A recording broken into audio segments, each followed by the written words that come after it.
వేదిక పైనున్న పెద్దలు గౌరవనీయులు మా అన్న తెలంగాణ ప్రదేశ్ కాంగ్రెస్ రథసారథి యువత ఆశాజ్యోతి రేవంత్ రెడ్డి గారికి స్వాగతం సుస్వాగతం. మరి నాసొంటి యువకులు ఎంతో మందికి మార్గదర్శకులు ఎమ్మెల్సీ మా అన్న గౌరవనీయులు జీవన్ రెడ్డి గారికి, అదేవిధంగా మాజీ పార్లమెంట్ సభ్యుడు ఎన్ఎస్వైకల్ అంచెలంచెలుగా ఎదిగిన మా అన్న పొన్నం ప్రభాకర్ అన్న గారికి, అదేవిధంగా డిసిసి అధ్యక్షులు కవంపల్లి సత్తన్న గారికి, వర్కింగ్ ప్రెసిడెంట్ అంజన్ కుమార్ యాదవ్ అన్న గారికి, అదేవిధంగా మా అక్క ఏదైతే తమ్ముళ్ళ నన్ను ఆదరించి ఈ రోజు నా ప్రతి అడుగులు అడిగేసి నన్ను ప్రోత్సహించిన మా అక్క సీతక్కకి,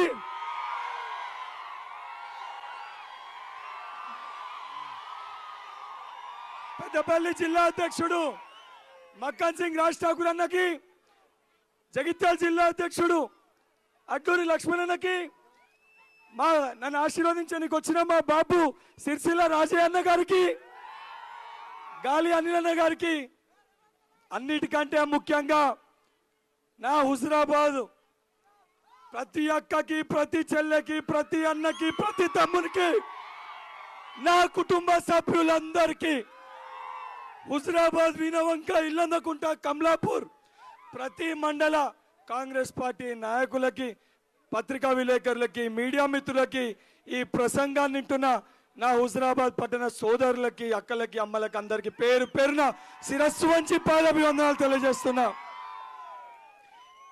ఏదైతే రాహుల్ గాంధీ గారు ప్రారంభించిన అమ్మ కేవలం 5 నిమిషాలు మాట్లాడతా, ఎన్నికల సమయంలో అన్న ఇక్కడ నన్ను అభ్యర్థులకు నిలబెట్టి పోటీ చేయించినప్పుడు వేదికపై ఉన్న పెద్దలందరి ఆశీర్వాదంతో ఆ రోజు చెప్పిన అమ్మ ఎన్నికల తర్వాత ప్రతి గడపకు వస్తా, ఎవరికే సమస్య ఉన్నా మీ ఇంటికి వస్తా, గెలిచినా ఓడిపోయినా మీ కుటుంబంలో కుటుంబ సభ్యులు లెక్కొస్తా అని చెప్పిన ఆ రోజు అటుకెళ్ళి ఎన్నికలైపోయిన వారం తర్వాత అటు గెలిచినోడు పత్తాలేడు, 80,000 ఓట్లు పట్టాడు, గల్లంత అయిపోయాడు. కానీ మీ కొడుకు మీ మధ్యలో మీ దగ్గరకు వచ్చిండా లేదా ఒకసారి ఆలోచించురమ్మా.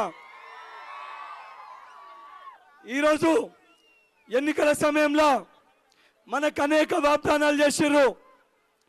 ప్రతి ఒక్క కులానికి కుల భవనాలు ఇస్తా అన్నారు, మా దళిత సోదరులకి దళిత బంధు ఇస్తా అని చెప్పారు, అదేవిధంగా విద్యార్థులకి ఉద్యోగాలు ఇస్తా అని చెప్పారు. చెప్పినా చెప్పలేదా తల్లి? మరి ఈరోజు మన పరిస్థితి ఏ విధంగా ఉందమ్మా? పరిస్థితి మంచిగుందా?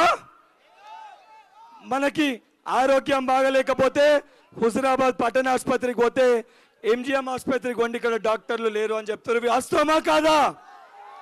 మన హుజరాబాద్ హాస్పిటల్లో వైద్యం జరుగుతుందా? దానితో పాటు అడ్డగోలుగా మొన్న రోడ్లు నిర్మిస్తే మనం అందరం అనుకున్నాము, మనము రోడ్లు వేయించారు మన కోసం వేసిరు అనుకున్నాం. కానీ ఆ రోడ్లల్లో దొంగతనంగా మన ఇసుకని దోసుకోవనికి రోడ్లు వేసిందని మనం అనుకున్నామా తల్లి? అనుకున్నామా? ఈరోజు 100 లారీలు ఇసుకని తోలుకొని పోతుర్రు. ఇది వాస్తవమా కాదా? మా మహిళా తల్లులను అడుగుతున్నా, అమ్మా కాంగ్రెస్ ప్రభుత్వంలో మనకి డ్వాకరా అంటే పావులా వడ్డీ రుణాలు వస్తుండే, ఈరోజు ఆ రుణాలు వస్తున్నాయా తల్లి? దళిత బంధన్ ఒక స్కీమ్ ఇచ్చారు, 10 లక్షల రూపాయలు.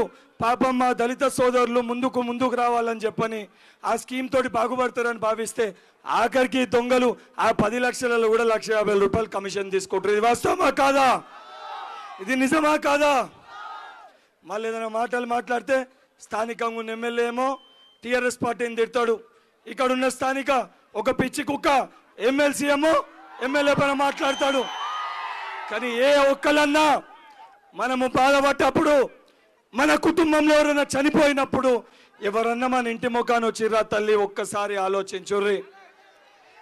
మరి కాంగ్రెస్ పార్టీ ఆశీర్వదించి అన్నలందరూ లేదు ఈ నియోజకవర్గంలో ప్రతి కార్యకర్తకి తోడు ఉండాలని చెప్పి మాటిస్తే వాస్తవమే. నా ఊరుగా నూరు, నా పల్లె కాని పల్లె, కాకపోతే నా తల్లిని ఇచ్చిపెట్టి నా కుటుంబాన్ని ఇచ్చిపెట్టి మీరందరూ నా కుటుంబ సభ్యులు అనుకొని మీకోసము పార్టీ నిర్ణయం మేరకు ఇక్కడ వచ్చి హుజరాబాద్లో ఇల్లు తీసుకొని మీకు సేవ చేసే భాగ్యం పార్టీ నాకు కల్పించిందని చెప్పి నేను సేవ చేసిన. ఈరోజు హుజరాబాద్లో ఉన్న ప్రజలు హుజరాబాద్లో పడుతున్న ఇబ్బందులు ఎన్నికల సమయంలో రేవంత్ అన్న వాగ్దానం చేశారు. ఎన్నికల తర్వాత మళ్ళీ నేను వస్తా అని చెప్పారు. చెప్పిన మేరకు వారు పాదయాత్ర ప్రారంభించినప్పుడు హాత్సో హాత్ జోడా కార్యక్రమాన్ని ప్రారంభించినప్పుడు మొట్టమొదటిగా కరీంనగర్ పార్లమెంట్లో ఇల్లందకుంట దేవాలయం చాలా ప్రాముఖ్యం ఉన్న దేవాలయం. ఆ రోజు పొన్నమన్న హయాంలోనే దాని అభివృద్ధి జరిగింది. ఆ రాముని వారి ఆశీస్సులు తీసుకొని ఈరోజు హుజరాబాద్ నియోజకవర్గంలో ఈ పాదయాత్ర ప్రారంభాన్ని ప్రారంభించడం జరిగింది. తల్లి, నేను ఎక్కువ పెద్దలు చాలా మంది మాట్లాడేది ఉంది, నేను ఎక్కువ సమయం తీసుకోకుండా ఆఖరిగా మళ్ళీ ఒక చిన్న మాట చెప్పి, అమ్మా ఒక్కసారి ఆలోచించుర్రి, కాంగ్రెస్ పార్టీని గెలిపించి ఒక్కసారి ఆశీర్వదిస్తే మళ్ళా ఇంద్రమ్మ రాజ్యం వస్తుంది. నేను మాటిస్తున్నమ్మా, హుజరాబాద్ నియోజకవర్గంలో ఎన్నికల సమయంలో చెప్పిన ఇప్పుడు చెప్తున్నా, ప్రతి తల్లికి ఒక కొడుకునవుతా, ప్రతి అవ్వకు ఒక మనవన్నవుతా, ప్రతి చెల్లెకి ఒక అన్ననవుతా, ప్రతి యువకునికి ఒక సోదరునవుతా, మీ కుటుంబంలో కుటుంబ సభ్యున్నవుతా, గడప గడప తిరుగుతా, ప్రతి సమస్య తెలుసుకుంటా కాంగ్రెస్ పార్టీ గెలుపు కోసం పనిచేస్తా అని చెప్తూ నాకు అవకాశం ఇచ్చిన డిసిసి అధ్యక్షులు కవంపల్లి అన్న గారికి కృతజ్ఞతలు తెలియజేస్తూ ముగిస్తున్నాను. Thank you. హాయ్ ఫ్రెండ్స్, మా టుడే టుమారో యూట్యూబ్ ఛానల్ చూస్తున్నందుకు చాలా థ్యాంక్స్. మరిన్ని లేటెస్ట్ వీడియోస్ కోసం వెంటనే సబ్స్క్రైబ్ చేయండి. అలాగే ఈ బెల్ని కూడా రింగ్ చేసేయండి.